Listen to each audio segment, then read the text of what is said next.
Hello बच्चों, आज का ये वीडियो क्लास 8 के बच्चों के लिए होने जा रहा है, जिसमें मैं मोस्ट इम्पोर्टेंट क्वेश्चंस के बारे में बात करूंगा जो कि एग्जाम में आने वाले हैं। तो बेफिक्र बिंदास एग्जाम दीजिए हमारी कुछ इस तैयारी के साथ।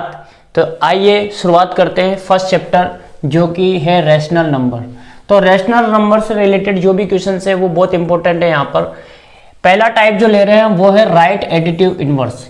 3 नंबर का ये चैप्टर है जिसमें से एक क्वेश्चन 1 नंबर का और एक क्वेश्चन 2 नंबर का आने वाला है। तो 1 नंबर में हमसे क्या पूछ सकता है ज्यादा से ज्यादा, जैसे एडिटिव इनवर्स हो सकता है, मल्टीप्लिकेटिव इनवर्स हो सकता है। तो एडिटिव इनवर्स क्या होता है? जब हम किन्हीं रैशनल नंबर्स को ऐड करें तो उसका आंसर 0 हो जाए, वही एडिटिव इनवर्स है। जैसे यहाँ पर है हमारे पास 2/8, तो 2/8 को किसके साथ ऐड करें कि आंसर 0 हो जाए? तो 2/8 का एडिटिव इनवर्स जो आएगा वो आएगा -2/8।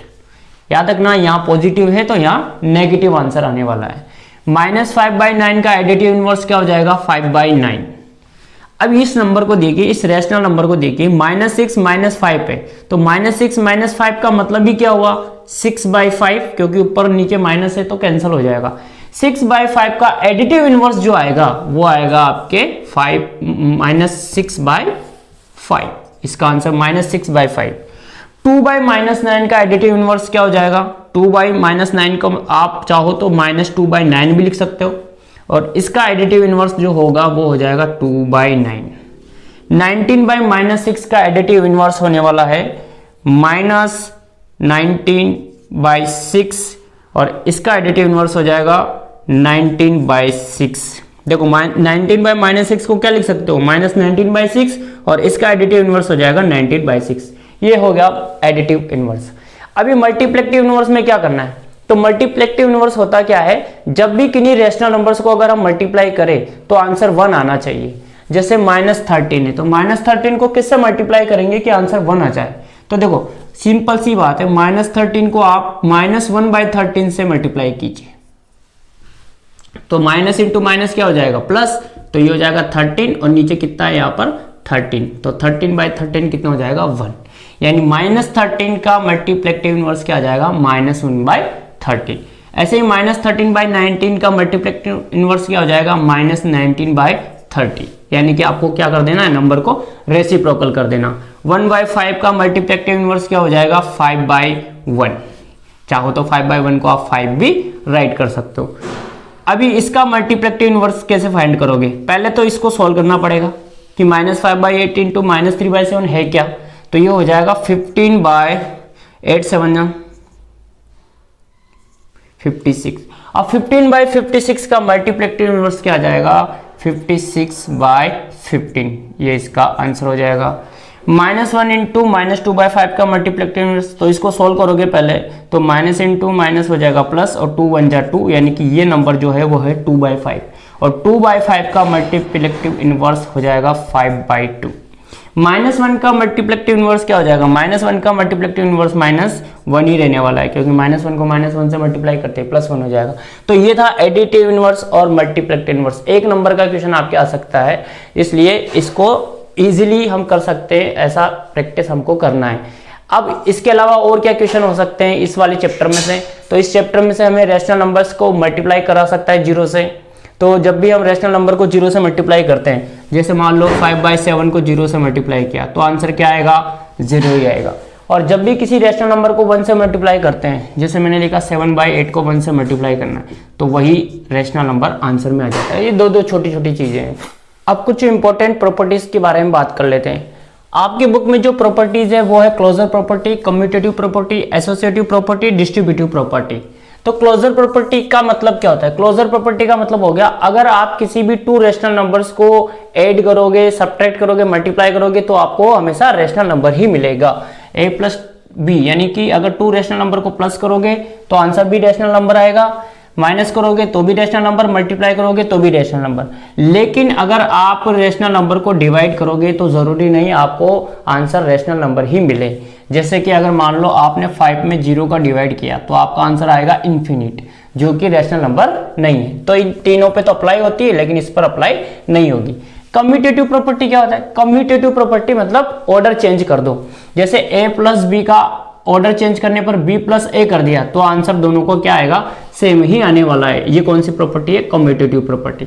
अब ये एडिशन पर अप्लाई हो जाएगी, लेकिन ये माइनस पे सब्ट्रैक्शन पे अप्लाई नहीं होगी। मल्टीप्लाई पर भी अप्लाई हो जाएगी, लेकिन डिवाइड पर अप्लाई नहीं होगी। माइनस पे अप्लाई नहीं होगी। जैसे मान लो एक छोटा सा अपन नॉर्मल सा नंबर लेते हैं 2 - 3, तो 2 - 3 कितना आ जाएगा? -1। लेकिन अगर आप इसका ऑर्डर चेंज कर दो, जैसे मैंने लिखा 3 - 2, तो इसका आंसर आ जाएगा 1। तो आंसर चेंज हो गया ना, इसलिए ये इस पर अप्लाई नहीं होगी, कम्यूटेटिव प्रॉपर्टी। अगली है एसोसिएटिव प्रॉपर्टी। एसोसिएट का मतलब एसोसिएटिव का मतलब हो गया एसोसिएट करना। जैसे a + b + c, तो यानी कि आपको क्या करना है, इस a और b को ब्रैकेट में रख देना है और c को बाहर निकाल देना है। तो आंसर दोनों का क्या आ जाएगा? सेम। ये एडिशन पर अप्लाई हो जाएगा, लेकिन सब्ट्रैक्शन पर अप्लाई नहीं होगा। मल्टीप्लाई पर अप्लाई हो जाएगा, डिवाइड पर अप्लाई नहीं होगा। तो कुछ मोस्ट इंपोर्टेंट प्रॉपर्टीज है, एक आध नंबर में पूछ लेगा। डिस्ट्रीब्यूटिव प्रॉपर्टी ओवर एडिशन और सब्ट्रैक्शन दो तरह की हो जाएगी। जैसे अगर ब्रैकेट के अंदर प्लस लिखा हुआ है तो ये ओवर एडिशन हो जाएगा, और अगर ब्रैकेट के अंदर माइनस है तो ये ओवर सब्ट्रैक्शन हो जाएगी। Distributive property. डिस्ट्रीब्यूटिव नाम कैसे पड़ गया? क्योंकि ए का डिस्ट्रीब्यूशन बी के साथ भी कर दिया और ए का डिस्ट्रीब्यूशन सी के साथ भी कर दिया। तो ए इंटू बी, ब्रैकेट में प्लस, यहाँ प्लस है तो प्लस, और ए इंटू सी। ऐसे इसका डिस्ट्रीब्यूशन बी के साथ और इसका डिस्ट्रीब्यूशन सी के साथ। तो ये होगी 4 प्रॉपर्टी जो इंपॉर्टेंट प्रॉपर्टीज है आपकी बुक में। इन्हीं में से मान लो आपको एक क्वेश्चन देगा और आपसे कोई प्रॉपर्टी पूछेगा कि इसमें से कौन सी प्रॉपर्टी लगी, इस क्वेश्चन में कौन सी प्रॉपर्टी है। तो कुछ एग्जांपल देख लेते हैं जिससे ये प्रॉपर्टीज और क्लियर हो जाएगी। चलो एग्जांपल देखते हैं। आपकी बुक का क्वेश्चन नंबर 5 है, जिसमें क्वेश्चन दिए हुए हैं और आपसे प्रॉपर्टीज पूछिए। जैसे इस क्वेश्चन को देखो, -4/5 × 1 = 1 × -4/5, और आंसर आ रहा है -4/5। तो इस वाले क्वेश्चन में कौन सी प्रॉपर्टी यूज किए गए? देखो, किसी भी रेशनल नंबर को 1 से मल्टीप्लाई करोगे तो हमेशा आंसर वही रेशनल नंबर आएगा। ये कौन सी प्रॉपर्टी है? ये है मल्टीप्लेक्टिव आइडेंटिटी। यानी कि किसी भी नंबर को 1 से मल्टीप्लाई करोगे तो आंसर वही रेशनल नंबर आ जाएगा। यह है मल्टीप्लेक्टिव आइडेंटिटी। तो ये मल्टीप्लेक्टिव आइडेंटिटी हो जाएगी। इस वाले क्वेश्चन को देखो, -13/17 × -2/7 = -2/7 × -13/17। यानी कि इसमें क्या किया गया है? ऑर्डर चेंज किया गया है। ये वाला आगे की तरफ लिख दिया और ये पीछे की तरफ लिख दिया है। तो इसमें ऑर्डर चेंज करने वाली प्रॉपर्टी जो है वो कौन सी है? Commutative property. तो इसका आंसर हो जाएगा आपके कम्यूटेटिव प्रॉपर्टी। इस वाले क्वेश्चन को देखो, -19/29 और फिर लिखा है 29/-19, यानी आपको रेसिप्रोकल करके आपका आंसर कितना आ रहा है? 1। तो जब किसी भी रैशनल नंबर्स को मल्टीप्लाई करते हैं तो उसका आंसर 1 आ जाए तो कौन सी प्रॉपर्टी होती है? आपको बताया था मल्टीप्लेक्टिव इनवर्स। कौन सी होगी? मल्टीप्लेक्टिव इनवर्स। और आप कमेंट करके बताना कि वो कौन सी प्रॉपर्टी है जिसमें किसी भी नंबर को अगर हम ऐड करें तो आंसर 0 हो जाता है। वो कौन सी प्रॉपर्टी है? तो कुछ इंपॉर्टेंट क्वेश्चंस यहाँ पर ये थे, वो मैंने बता दिए हैं आपको। एक सिंपल सा 1 नंबर का क्वेश्चन है और एक 2 नंबर का क्वेश्चन है। तो आपसे एक तो प्रॉपर्टी का नेम पूछ सकता है और रैशनल नंबर के बीच में कुछ क्वेश्चंस आ सकते हैं, जैसे मल्टीप्लाई कराओ या ऐड करवाओ, इस तरीके के क्वेश्चंस। अब हम नेक्स्ट वीडियो में मिलेंगे चैप्टर 2 के साथ। उसके मोस्ट इंपोर्टेंट क्वेश्चन कौन कौन से उन पर हम बात करेंगे। Thank you for watching. और ऐसे ही और पूरी सीरीज आपको देखनी है। लगभग 10-15 दिन हमारे पास बाकी हैं, तो इस 10-15 दिन में हमें इतनी तैयारी करनी है कि हमारा रिजल्ट बेस्ट टू बेस्ट आ जाए। तो हमारे चैनल को सब्सक्राइब कर दीजिए, जिससे और आने वाली वीडियोस हैं जो आपको टाइम पे मिलते रहें। धन्यवाद।